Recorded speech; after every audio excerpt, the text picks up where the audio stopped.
আসসালামু আলাইকুম। আজকে আমি যে বইটি থেকে পাঠ করব সেটির নাম হচ্ছে সুখী হওয়ার 10টি উপায়। বইটি লিখেছেন মোহাম্মদ নাসিল শাহরুখ।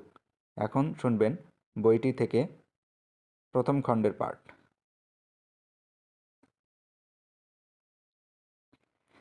বিসমিল্লাহির রহমানির রহিম। নিশ্চয়ই আল্লাহ সমস্ত প্রশংসার যোগ্য একমাত্র সত্তা। আমরা তার প্রশংসা করি, তার সাহায্য চাই, তারই নিকট ক্ষমা প্রার্থনা করি।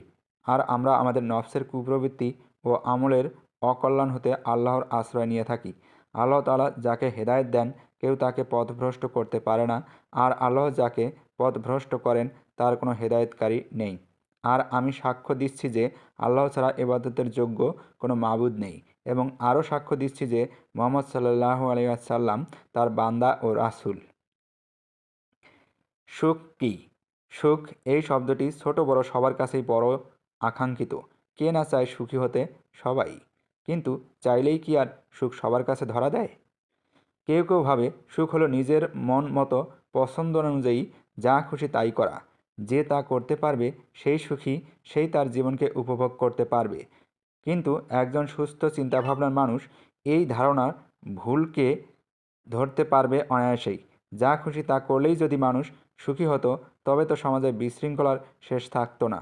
চোর চুরি করে, খুনি খুন করে, ঘুষখোর ঘুষ খেয়ে সুখী হতে চাইতো। আবার অনেকে ভাবে যার যত বেশি সম্পদ সে তত বেশি সুখী। কিন্তু ব্যাপারটা আসলে তা নয়। কারণ যার কম আছে সে চিন্তা করে কিভাবে সে বাড়াবে, আর যার বেশি আছে তার দুশ্চিন্তা হলো কিভাবে সে ধরে রাখবে এবং পর্যায়ক্রমে আরও বাড়াবে। আর সম্পদের পেছনে এভাবে ছুটে চলাটা কোনোভাবেই সুখের হতে পারে না, বরং তা সুখকে আরও দূরে সরিয়ে নেয়। যদি গায়ের জোরে বা টাকার জোরে সুখ পাওয়া যেত, তবে বিশ্বের সবচেয়ে ক্ষমতাশালী বিত্তবান লোকেরা তাদের অস্ত্র বাগিয়ে টাকা উড়িয়ে সুখী মানুষদের অন্তর থেকে সুখ ছিনিয়ে নিত। ইসলামের দৃষ্টিতে সুখ। সুখের ব্যাপারে ইসলামের দৃষ্টিভঙ্গি এই যে পৃথিবীতে সম্পদ, খ্যাতি, বিদ্যা অর্জন, জাগতিক উন্নতি, বিজ্ঞান ও প্রযুক্তিগত উন্নতির বহু পথ থাকলেও সুখী হওয়ার মূল পথ একটিই: আল্লাহ তাআলার আনুগত্য করা। আল্লাহ তাআলা আদেশ নিষেধ যে যত বেশি মেনে চলবে, সে দুনিয়া ও আখিরাতে তত বেশি সুখী হবে। তাই মানুষ যখন আল্লাহর অবাধ্যতা করে, ব্যাংক ব্যালেন্স বাড়িয়ে, প্রযুক্তিতে অগ্রসর হয়ে উন্নতি করে, খ্যাতি অর্জন করে, অন্যের দেশে হামলা চালিয়ে কিংবা সমাজসেবা করে সুখ পেতে চায়, তখন সে বোকামি করে। আল্লাহর অবাধ্যতা করে হয়তো টাকা পয়সা, গাড়ি বাড়ি, ক্ষমতা সম্মান আসে, কিন্তু সুখ আসে না। বরং যেটুকু সুখ ছিল তা উধাও হয়ে যায়। খুঁজলে এরকম বহু উদাহরণ পাওয়া যাবে যে একজন লোক প্রথম জীবনে সাদাসিধা সৎ ও ধার্মিক জীবনযাপন করত, পরবর্তীতে টাকা কিংবা খ্যাতির লোভে সে আল্লাহকে ভুলে গিয়ে দুনিয়ার পেছনে ছোটে। ফলে সে দুনিয়ার স্বার্থে অন্যায় কাজ করে, নীতি বিসর্জন দেয়, ধর্ম পালন করতে পারে না। শেষ বয়সে এসে উপলব্ধি করে যে তার জীবন শেষ।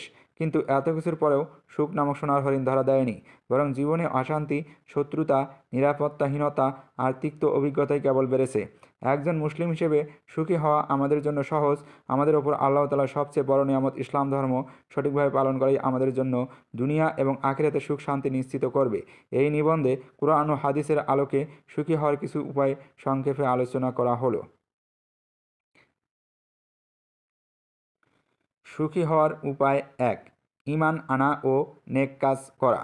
আল্লাহ তাআলা বলেন, হে যে মুমিন অবস্থায় উত্তম আমল করবে, পুরুষ হোক বা নারী, আমি তাকে দুনিয়া উত্তম জীবন দান করব, আর আখিরাতে তাদেরকে প্রদান করব তাদের সর্বোত্তম আমলগুলোর প্রতিদান। এই আয়াতে নেককার মুমিনদের দুটি পুরস্কারের প্রতিশ্রুতি দেওয়া হয়েছে: উত্তম জীবন, সর্বোত্তম আমলের প্রতিদান। মুফাসসিরগণের মতে এই আয়াতে যে উত্তম জীবনের প্রতিশ্রুতি দেওয়া হয়েছে তা মুমিনরা দুনিয়াতেই লাভ করবে। উপরের আয়াতে উল্লিখিত উত্তম জীবনের অর্থ তারা করেছেন তুষ্টি, মনের শান্তি, হালাল রিজেক এবং আল্লাহর ইবাদত ও আনুগত্যের আনন্দ লাভ করা। এসব কিছু মিলেই একজন মুমিনের জীবন এই পৃথিবীতে সুন্দর হয়ে ওঠে। এর বিপরীতে যারা আল্লাহর স্মরণ থেকে মুখ ফিরিয়ে নেয়, তাদের জন্য দুনিয়া এবং আখিরাত উভয় জগতেই রয়েছে কষ্ট ও ব্যর্থতা। আল্লাহ তাআলা বলেন, যে আমার জিকির থেকে মুখ ফিরিয়ে নেবে তার জন্য রয়েছে সংকীর্ণ জীবন, আর কিয়ামতের দিন আমি তাকে অন্ধ অবস্থায় উঠাবো। সে বলবে, হে আমার রব, আমাকে কেন অন্ধ অবস্থায় উঠালেন? আমি তো দেখতে পেতাম। তিনি আল্লাহ বলবেন, এমনিভাবে তোমার কাছে আমার আয়াতগুলো এসেছিল, অথচ তুমি সেগুলো ভুলে গিয়েছিলে। তেমনি আজ তোমাকে ভুলে যাওয়া হলো। এভাবেই তাকে আমি বদলা দেই যে সীমা লঙ্ঘন করে আর তার রবের আয়াতগুলোতে ঈমান আনে না, আর পরকালের শাস্তি কঠিনতর ও চিরস্থায়ী। এই আয়াতের শিক্ষা হলো, যে ব্যক্তি তার ইহকালের পার্থিব লোভ লালসার মোহে আল্লাহ দেওয়া জীবন বিধান থেকে দূরে সরে যাবে, তাকে তার এই সীমা লঙ্ঘনের জন্য দুনিয়াতে সংকীর্ণ জীবন দেওয়া হবে, আর পরকালে তার প্রাপ্য হলো কঠিনতম ও চিরস্থায়ী শাস্তি। মুফাসসিরগণের মতে আয়াতের বর্ণিত সংকীর্ণ জীবনের অর্থ পৃথিবীতে অশান্তি, অস্থিরতা, অতৃপ্তি, মৃত্যুর পরে কবরের চাপ এবং সব শেষে কেয়ামতের দিনে কঠিন শাস্তি।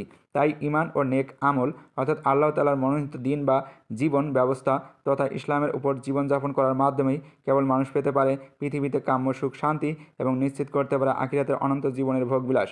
নিজের ইচ্ছেমতো যা খুশি তা করায় সুখ নেই, বরং রয়েছে সংকীর্ণতা। আর এজন্য বিশ্বের সবচেয়ে উন্নত দেশের মানুষেরা, যাদের আমরা সবচেয়ে সুখী, স্বাধীন, সৌভাগ্যবান বলে মনে করি, তাদের মাঝে হতাশার কারণে আত্মহত্যা ও অন্যের প্রাণহরণ, ধর্ষণ, খুন, চুরি, ডাকাতি, মাদক সেবন সহ অন্যান্য গুরুতর অপরাধ বেশি মাত্রায় পাওয়া যায়। আজকে এ পর্যন্তই। পরবর্তী পর্ব নিয়ে খুব শীঘ্রই হাজির হব ইনশাল্লাহ। ততদিন পর্যন্ত অপেক্ষা করুন। আসসালামু আলাইকুম।